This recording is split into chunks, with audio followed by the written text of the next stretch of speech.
Wouldn't it be shameful to keep such a painting on the porch? My daughter-in-law, Nicole, stated firmly. Her words struck me to the core. She had sold my cherished painting, a drawing of gerberas by my late mother, at a flea market without my permission. That drawing was a memory of my mother, I protested, my voice filled with hurt. Nicole merely shrugged. I know, but I can't hang an amateur drawing. It's too shabby, she added dismissively. I gave her a sharp look. Do you think you should speak to me in such a tone, given that you're my daughter-in-law? I asked angrily. But she crossed her arms and replied coolly, I am the wife of your one and only son. Think about how we'll take care of you. Before walking out the door, my daughter-in-law gave me another careless look, her luxurious designer heels clicking on the floor. I was furious, but resigned to the fact that I would never get it back. Tomorrow, I was set to move to a new home, leaving them all behind, or so I thought. I am Valerie, a 50-year-old housewife. For years, I did all the housework while working part-time at a factory. I looked after my family, which includes my husband, my only son, and, as of 3 years ago, my daughter-in-law, Nicole. My mother, who raised me as a single mother, died 6 months ago. She left me a large sum of money from her life insurance policy. I took advantage of the opportunity to purchase a small new house and decided to divorce my husband, with whom I had a strained relationship. The day before I moved in, Nicole sold my mother's painting without my permission. When I told my husband we were splitting up, he simply said, do whatever you want. During our many years as a couple, our relationship had cooled. I believe neither of us did anything wrong, and that what happened was unavoidable. My son and his wife, who lived with us, were the ones who were against my leaving. Who will do the housework if you leave? Aren't you a housewife? My daughter-in-law asked accusingly. I am a civil servant like Travis, so I am not like you, who only works part-time, I responded. It's appalling to hear a mother throw her family out of the house. My son and his wife both continued to complain as I was packing. First and foremost, why are you buying a house now? Nicole asked, her tone disapproving. It's the money my mother left me, and it's up to me what I do with it, I explained.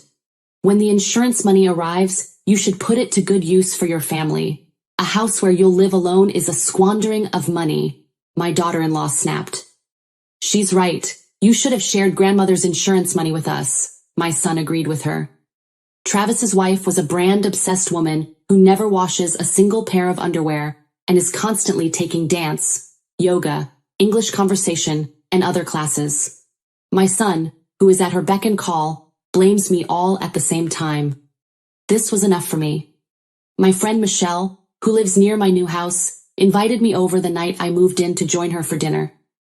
My husband is out drinking today too, so I thought it would be perfect, she remarked. Thank you very much. I still haven't unpacked anything, I replied. Michelle's house is magnificent. She and her husband both love dogs, so they built a house to accommodate a large dog. In fact, 3 Dobermans are currently resting quietly in the living room's corner. I told Michelle about Travis and Nicole while eating a hamburger she had prepared for me. What's the deal with your daughter-in-law? Michelle asked sympathetically. And I'm sorry, but your son is also pitiful. Travis used to be a stronger person, but now he's at the mercy of his wife, she added. I'm tired of it, I admitted. One of the large dogs approached me and nuzzled my feet as if to console me. It was Sasha, the female of the 3 Dobermans. Sasha is much gentler than my son, I uttered. All of our dogs are smart and good, Michelle said reassuringly. Michelle used to be a trainer because she's so good with dogs. Her 3 new dogs are large and scary in appearance, but are really gentle and extremely intelligent. They would never attack anyone, but they will bark at uninvited guests if Michelle instructs them to. I wish I had a dog as gentle as Sasha is, I continued. Why don't you get yourself one? I'll train it for you, Michelle suggested. Indeed, I am free to do whatever I want as of today in a new house. You begin a new life, isn't that right? My friend insisted, smiling. I thought so too. At the end of the month, my son called me. Nicole and I are moving to my parents' house next month, Travis said, sharing the news. I'd just gotten used to living alone and was starting to enjoy my independence. Your parents' house? Oh, you're moving to Nicole's parents' house? I inquired. No, it's my mother's house, he replied. My home? You already live at your father's house, I noted, puzzled, not entirely understanding what he meant. I talked with Nicole. After all, my parents' house is my mother's house, not my father's, and we decided to move to your house, Travis concluded. No, my house isn't big enough for the three of us, I objected firmly. I was not going to put up with Travis and Nicole bossing me around and making me do all of the housework. But one of the rooms does have a place to sleep. You can sleep in the living room corner, and we can use that space as our bedroom, my son suggested. Don't be ridiculous. What are you talking about? You want me to sleep in the living room corner? I could feel my face getting hot with rage. We're coming, even if you don't like it. I'll start by shipping you a couple of boxes, he insisted. I'm not going to accept them, I exclaimed indignantly. Well then, I'll think of something. Anyway, I'm coming, so please look after me, Travis said, and abruptly hung up the phone. I don't want this. I despise the idea of Travis and Nicole bossing me around and forcing me to do all the housework. That is something I will not allow to happen. The next day, Michelle and I went to a family restaurant. I'm sorry, but you have the worst son and daughter-in-law, Michelle remarked after hearing my story. As she sipped her latte, she continued, You must not accept it under any circumstances. You must politely say no. Well, since it is those two, they might hire a moving company, I sighed. I don't know what to do to wash down my pitiful feelings. I took a sip of jasmine tea. Well, it is difficult to say no when the movers will come, Michelle continued. If we're not careful, we might get into trouble.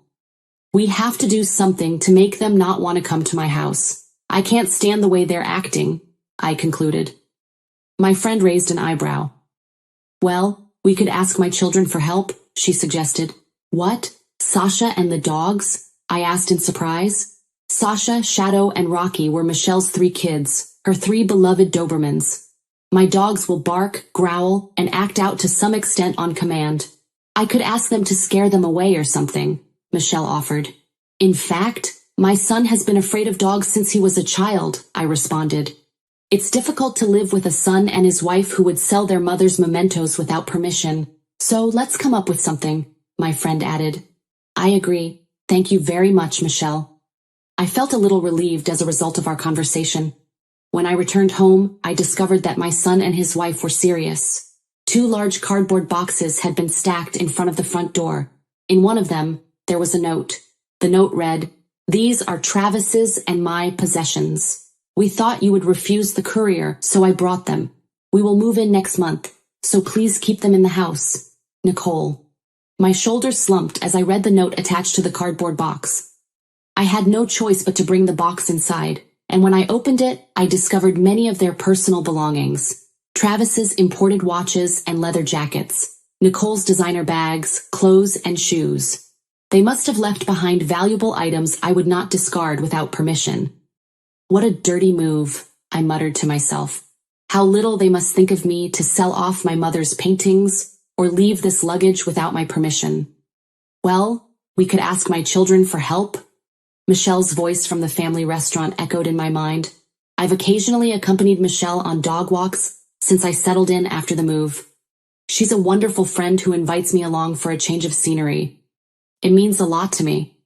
Why don't you sell their belongings? Michelle had suggested. Nicole would sell them on her own, wouldn't she?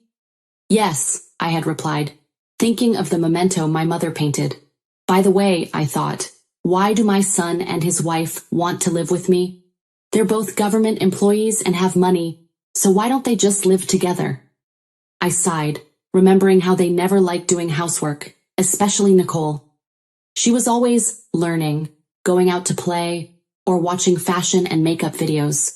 So you've been doing all the housework by yourself? Michelle had asked me that day. Yes, my husband never did it. And Travis works overtime and travels a lot, and Nicole is the same way, I explained.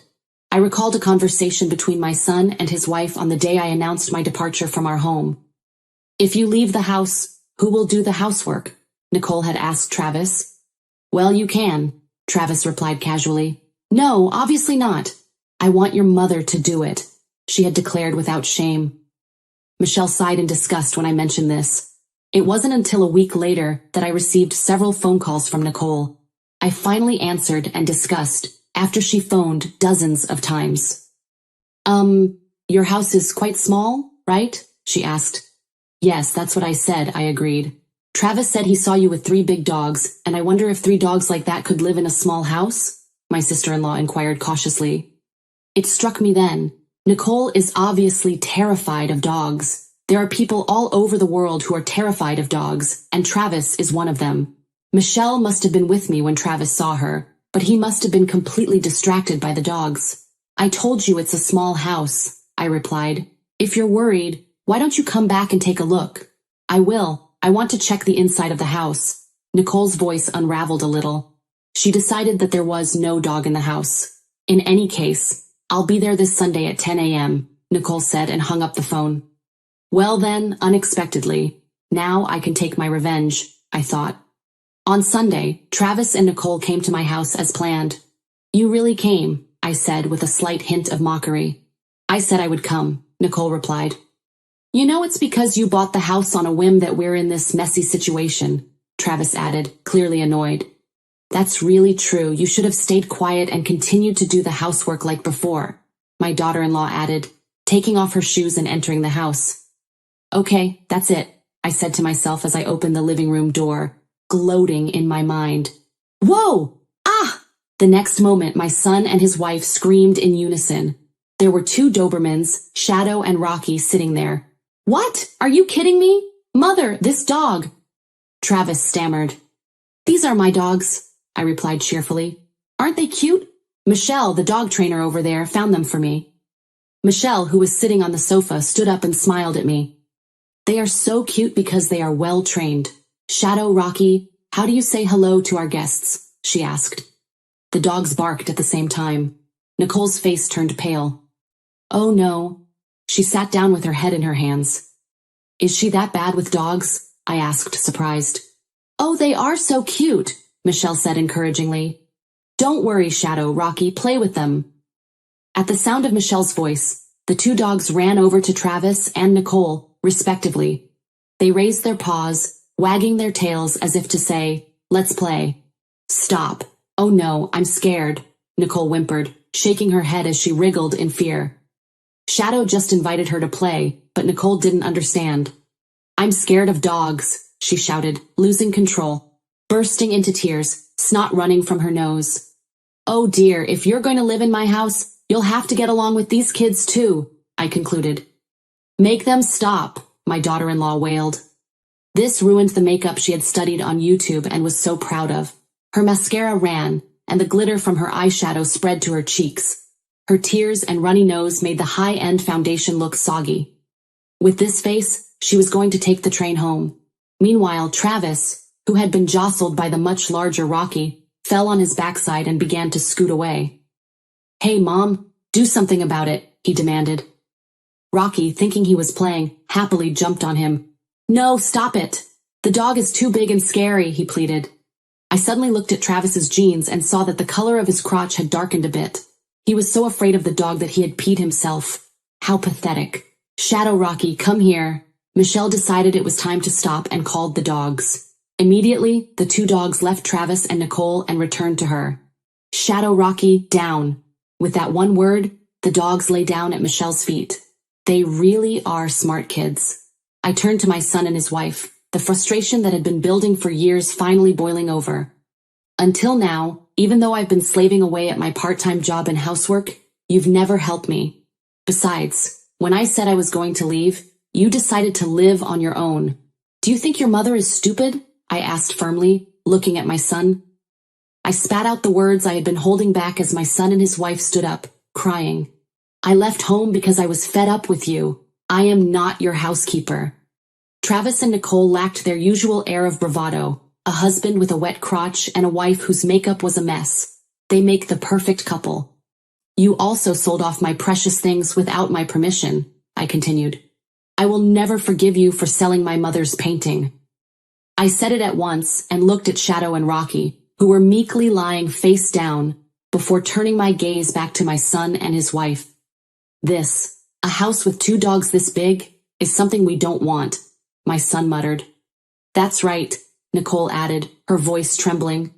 We'll give up moving, so give me back the stuff we left behind the other day, then we'll go home. They're still in the boxes in the next room. Take it and get out of here. I pointed to the next room, and Travis and Nicole took a wide path around the dogs before opening the door. Whoa! Ah! They both screamed and fell on their butts. Another Doberman, Sasha, was sitting right next to the boxes in the room. Mom! Travis begged. The boxes! Please get them! I shook my head firmly. I don't want to. You brought it yourself, so take it yourself. I peeked into the room and saw Sasha sitting there with a calm expression on her face. I can't go near a dog like that, Nicole muttered, shrinking back. Then give up your stuff, I said with a shrug. You mean I should leave it? My bags and Travis's watches are in that box, she exclaimed indignantly.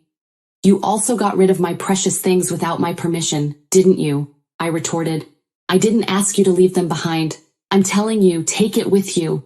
Nicole just glared at me for a moment, but then, perhaps remembering the dog's presence, lowered her eyes with a sigh. Please, Mother, bring us the boxes, Travis begged. I crossed my arms. You and Nicole have been making fun of me. You knew how important that painting she sold off was to me, but you didn't stop her. Travis looked away, almost shamefully. Well, I'm sorry about that, but... He started to apologize. At that moment, Michelle came to my side. Sasha, how do we greet our guests? Immediately, Sasha sat down and barked loudly. No, stop it! Travis and Nicole both shouted, their nerves stretched thin. With his wet jeans and her face covered in smudged makeup, they bolted to the front door and got out of the house. After that, I sold all the personal belongings Travis and Nicole had left behind at a pawn shop. I discovered that their belongings were of considerable luxury, with Travis's watch having a surprisingly high value and Nicole's bag being of a particularly high class. The extravagance of these items left me in a state of dismay. Back at her house, Nicole ended up being responsible for all the household chores. My former husband did not like Nicole's housework. He constantly complained that the food was bad, the house was dirty, and the laundry was piled up. Nicole could no longer go to her lessons because of her housework, gained 10 kilograms due to the stress, and all of her frustrations seemed to be directed at Travis. Mom, I'm at my limit, Travis finally called me, his voice exhausted. Nicole finally started hitting me. She's been fighting with Dad all the time. I want a divorce. You chose your own wife, didn't you?